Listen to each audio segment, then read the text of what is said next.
Good morning.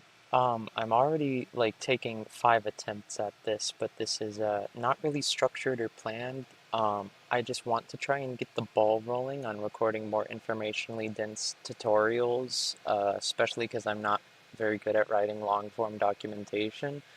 Um, this might go a little fast, uh, so do feel free to pause and catch up, because I just want to show a couple different things that you can do to make the process of taking things like the weapons and stuff off of one avatar and moving it to another. So in this scene here, this is the Jungle Patrol. This is a public asset. It's a kit bash between the UIU and a Halo helmet.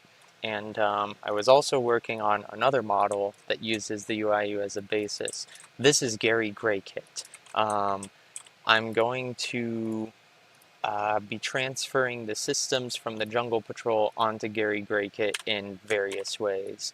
Um, so, first and foremost, something you should always do is ensure that your scenes are separate, so you can always have the base scene to go back to. So, I'm going to copy the Jungle Patrol scene, move it into Gary Gray Kit's little folder down here, name it Gary.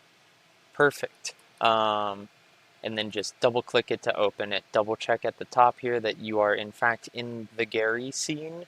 Um, and then what I'm going to want to do here, so the first thing I'll show off is the utilities of replace and keep overrides, because replace and keep overrides is something that a lot of people aren't aware exists and is a feature that I rely on a lot that was introduced in Unity 2022 for hastening my workflow. So in this case, because Gary Gray Kit is also based upon, well, he is just straight up the UIU from SCP-5K, which is the same body, rig, etc. that I use for the Jungle Patrol, albeit my modification of it. So if you grab SCP-5K stuff, just inherently it might not work with this. It's all about namespace. It's if the bones are all named the same and lined up the exact same, then it'll work. So any avatars of mine that have this like spine, chest, upper chest, left shoulder, left arm, left wrist, or same for the right side, it'll work. You can just right click, prefab, replace and keep overrides, go find your model, Gary Gray Kit, and then you're done. Detach the avatar ID, and then all of the systems have transferred over to your model. You don't actually have to drag it into the scene like I did. I just wanted to demonstrate the change between the models.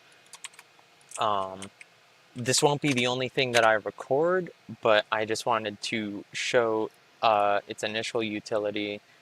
Uh, oh, I should probably also mention another big thing that I do is for the quest versions.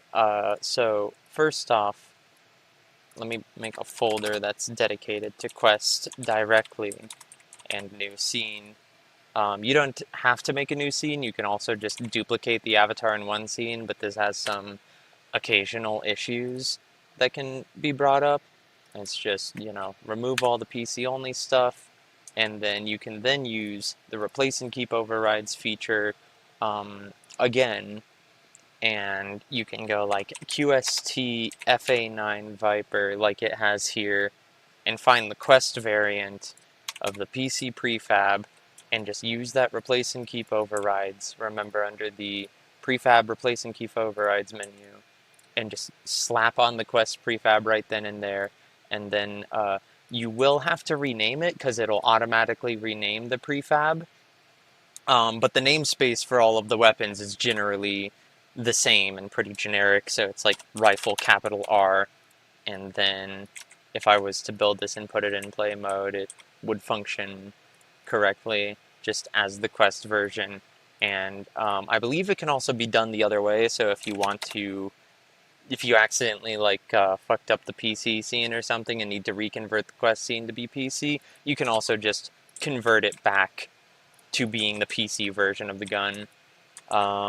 And it should hypothetically work fine. All of the animations share namespace, and I try to keep it as condensed as possible. After this, I'm gonna record one on putting the weapons on a new, like, new scene, new avatar entirely without it being the same rig.